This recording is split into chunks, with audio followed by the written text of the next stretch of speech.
Okay, starting off with a calf stretch for 35 seconds.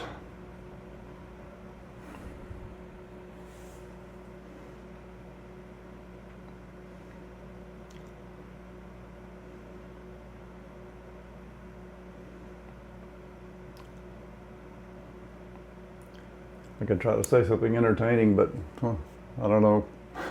That's not going to work.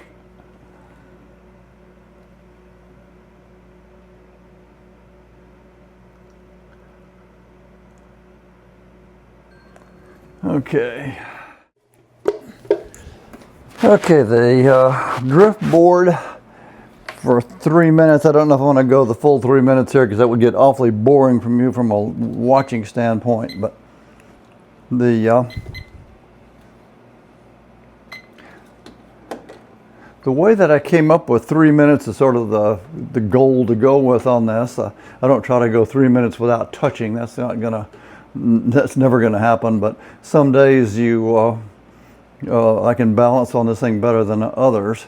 So I found with 3 minutes it gives me time to kind of warm up into it. Often I'm having trouble at first, and then it gets better as I go along. So I'm going to go through at least part of the 3 minute drill here so you can get a feel for just how active this particular one is. I'm having an easier time on it at home here than I did at the gym because this is got a slightly different mat underneath the thing this time. The one at the gym felt a little faster or slipperier, I guess you might say. It was less soft.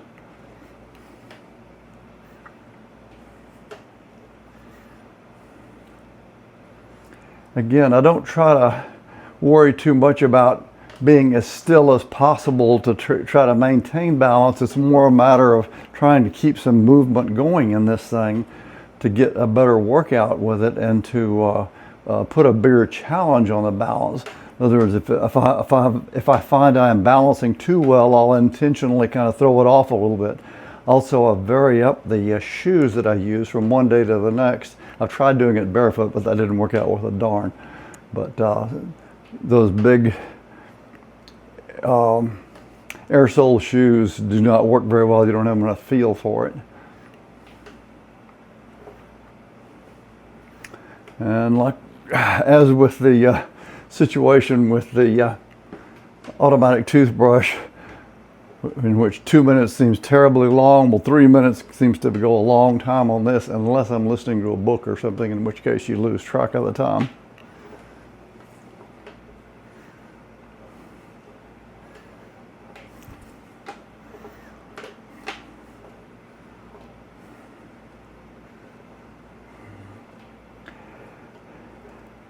I was doing this one just a couple of times a week for a long time.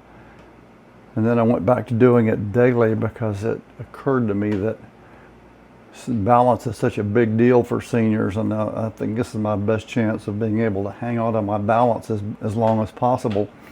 One would think that the outdoor cycling would be a great balance improver, but it's not. It's just so built in. You don't think you don't. It doesn't take much work, I guess. This requires a lot more balance effort than outdoor cycling does.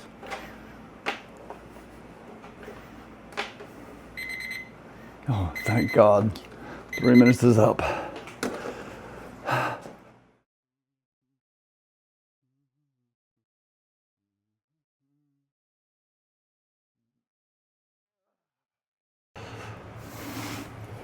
Okay, again, this is going to be a 35-second thing.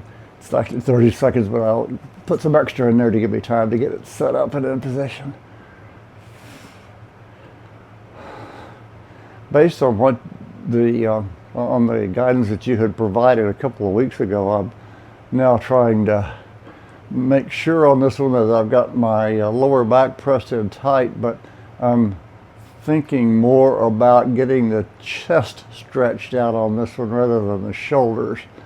I guess that's a fine distinction because it's kind of impossible to do one without the other, but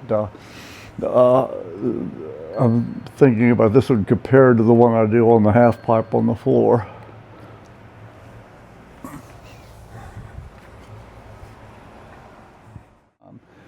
I'm going to run these for 30 seconds each.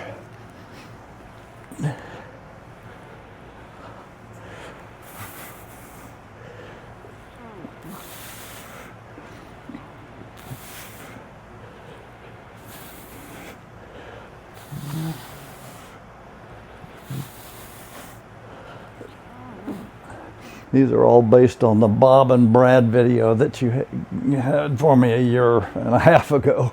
God, it hardly seems possible, a year and a half. Okay, there's 30 seconds. Let's switch over and try some back for 30 seconds.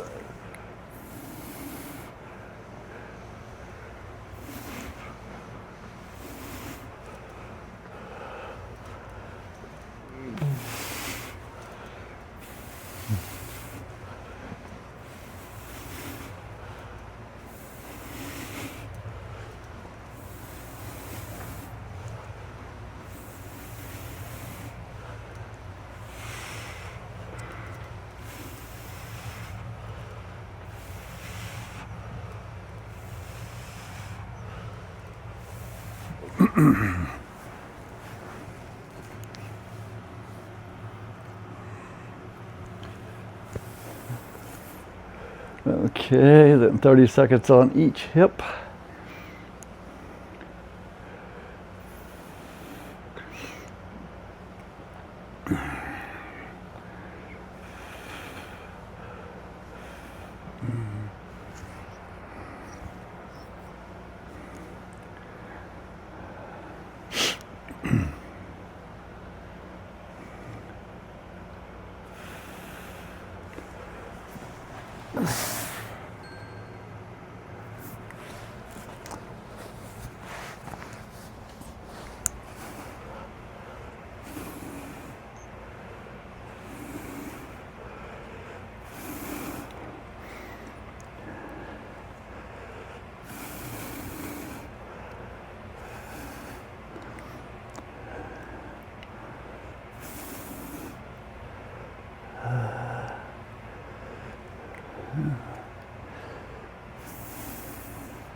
And finally 30 seconds on the thighs.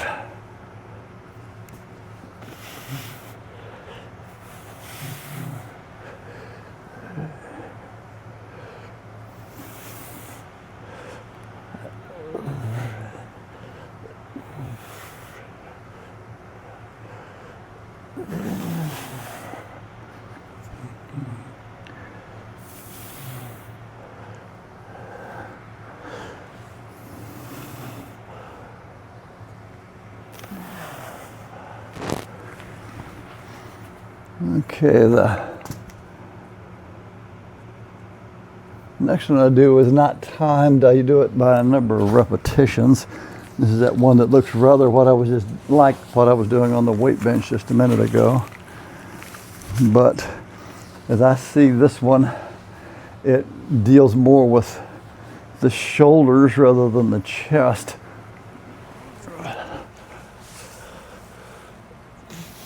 4, 2, 3, 4, 5, 6, 8, 10, 11, 12, 13, 14, 15.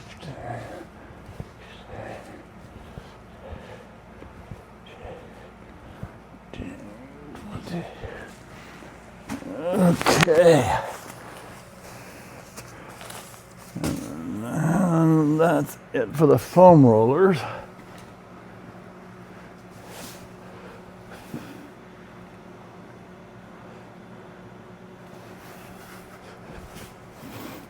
Okay, this is going to the stretches that go all the way back to my time with Jim Letaw.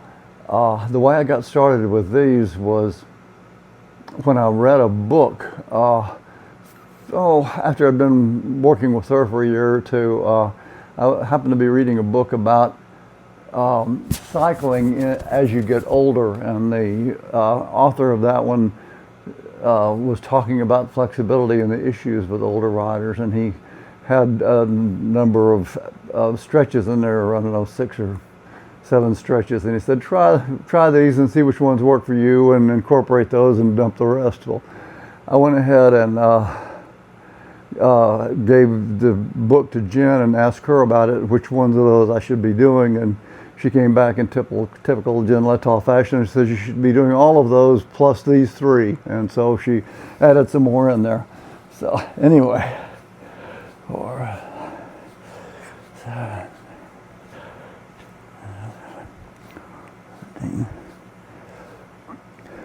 The ankle rolls are the only ones that I do by the number of repetitions rather than 8, 9, 10, 11, 12, 14, 15. I do them rather than time, just because that was the way the original author had it listed. But I found that it works out that gives me about 30 seconds on each ankle by doing 15 in each direction. And that equals out to what I'm doing with the other stuff too. Lost count there, but that's okay. 5.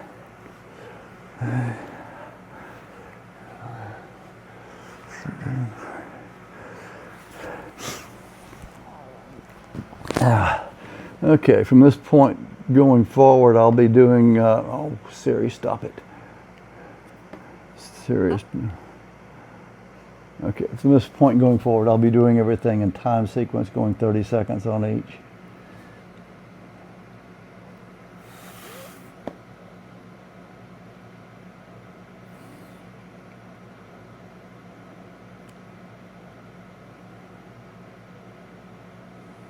This is one of the exercises where I feel like I've made some progress. I can get the leg, extended leg down good and flat on either side now. When I started this one years ago, I had a terrible time with it. I couldn't even come close, and this knee used to be stuck way up in the air too.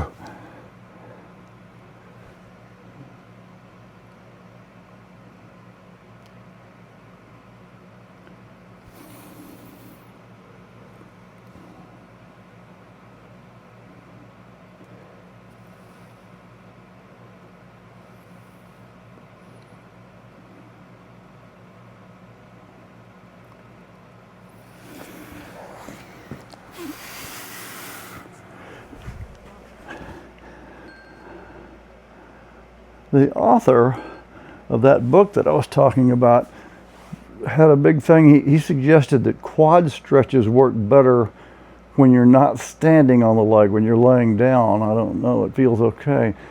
The improvement I have made on this one is based on something that you gave me, and that was the idea that it's more important to be pushing forward with your hip than it is to be pulling hard with your hand. It's easier on my knee that way.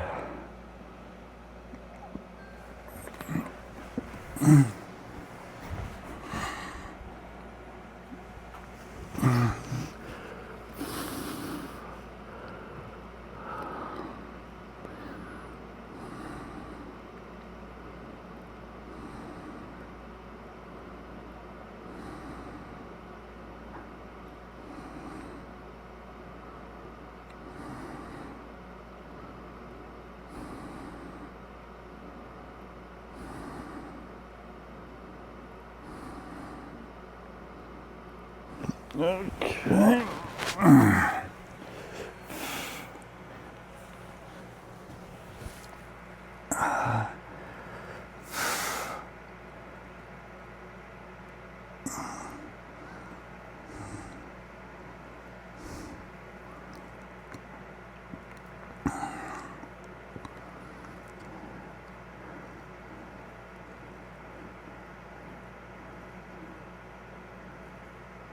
By the way, the author of that book was probably a blatant sexist, because this particular exercise that I'm doing right now, he had labeled as the secretary stretch.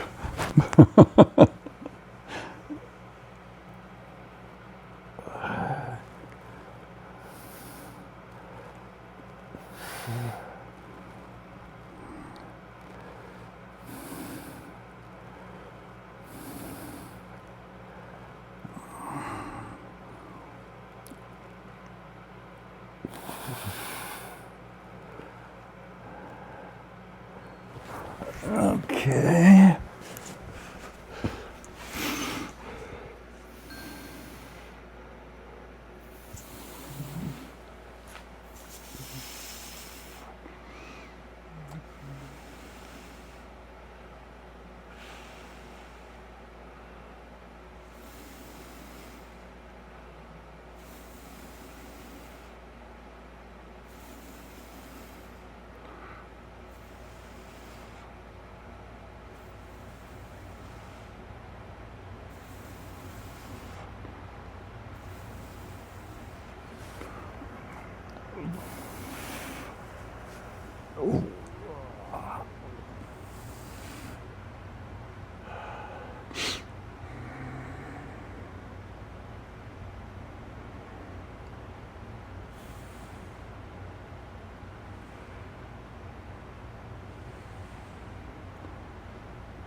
And this next one was one of the ones that Jen Letaw had put in to add to the pieces that were already in the routine.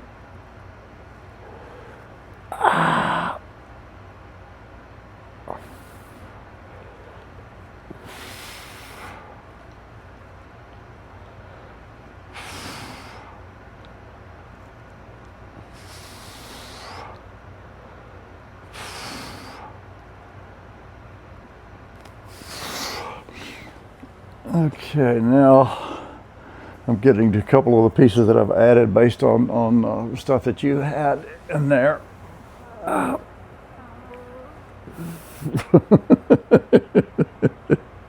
just thought about how ridiculous this must look from the point of view of the camera.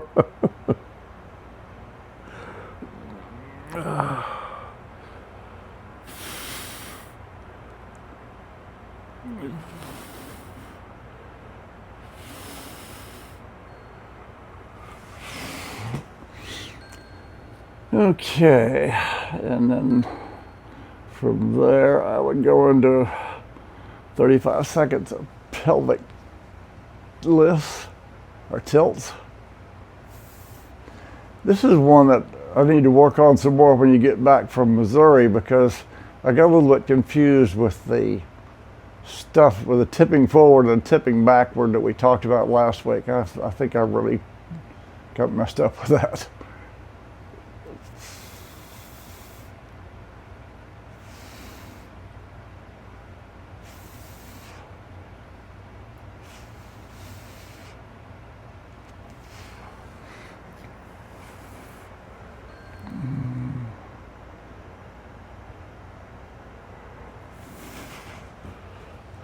Okay, let's see if this last one is one, I think my form is a complete mess on this one, but it was something like this.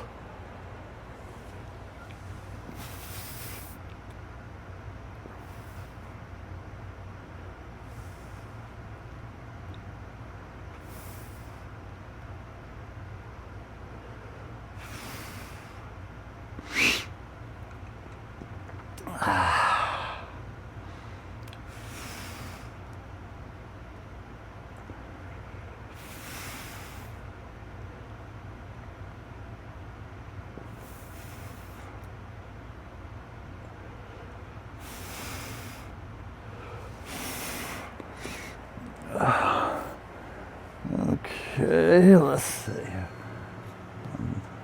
I've lost count on where I am. Oh yeah.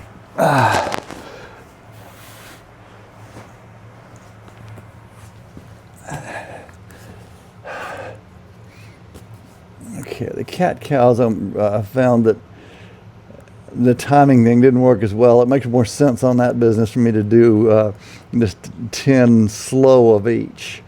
So I go 1, 2, 3, 4, 5, 6, 7,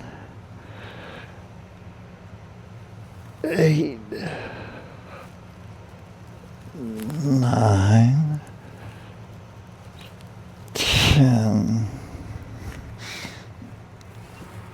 1, 2, 3, 4, 5, 6, 7, 8, 9, 10.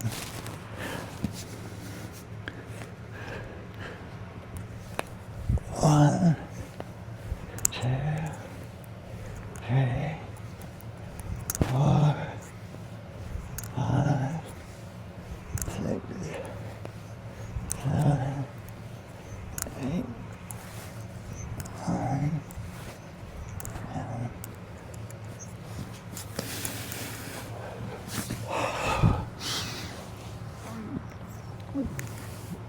One,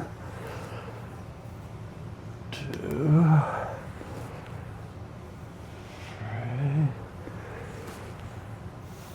4, 5, 6, 7, 8, 10.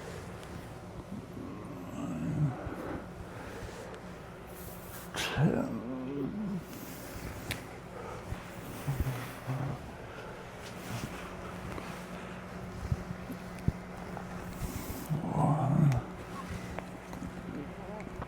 2, 3,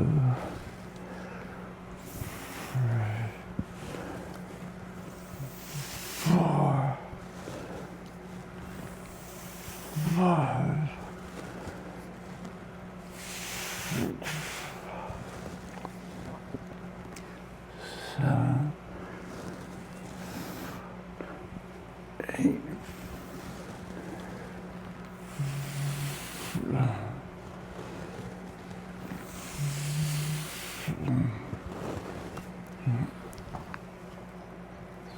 Okay.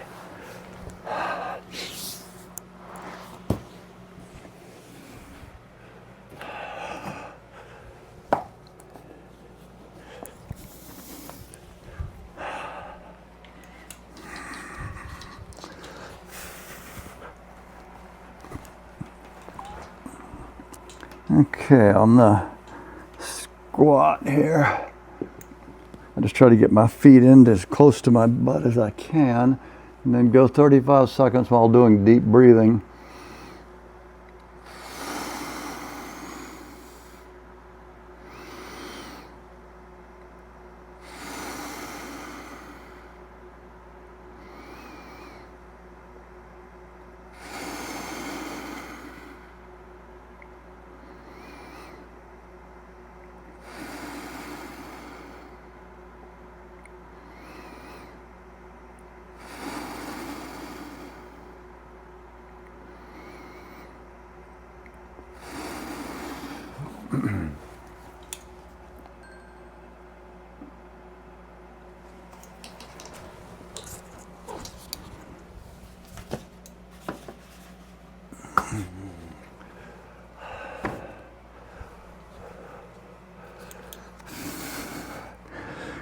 All right.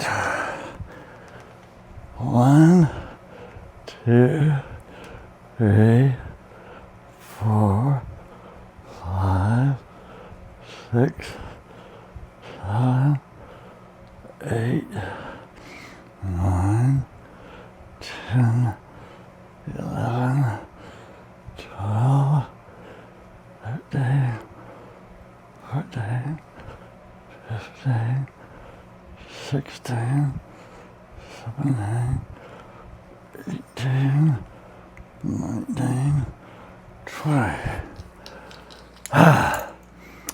And finally, my favorite. All right.